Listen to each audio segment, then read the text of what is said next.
إليس oo ka mid ah fanaaniinta Somaliland ayaa jawaab ka bixisay hadal been abuur ah oo uu ka baahiyay telefishinka Erin kaasi oo wax lagaga sheegayay madaxda sare ee wasaaradda warfaafinta ee Somaliland.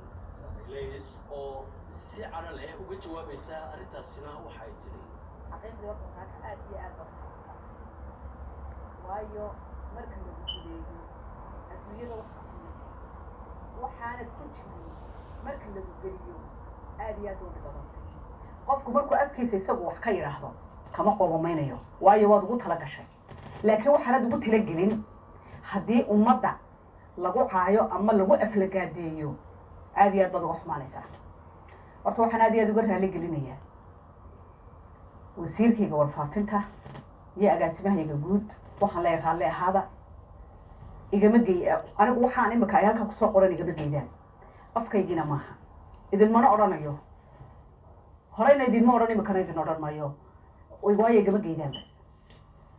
talabaad TV-ga leedada area hay'adaha amniga ayaan uga fadhiyaa inay iga soo garbixiyaan oo iga soo qabtaan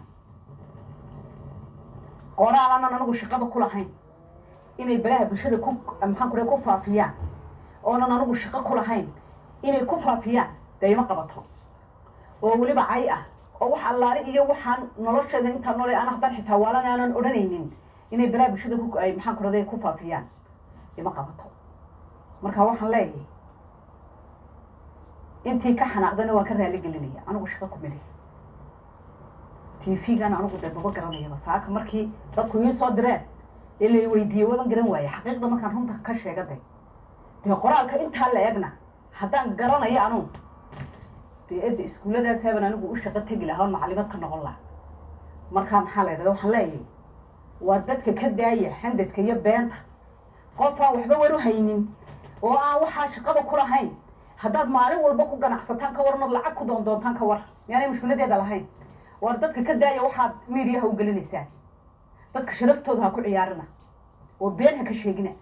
wallahi aakhiraydi ka dambaysa marka qofka bini'aadamka been ka sheegtaan oo ribaysaan marka waxaan leeyahay aad iyo aad baan idin ka raali gelinayaa anu shaqo ku bilihi aad baad u mahadsantihiin hay'adaha amnigana waan uga fadhiyaa inay TV-ga iga soo garbixiyaan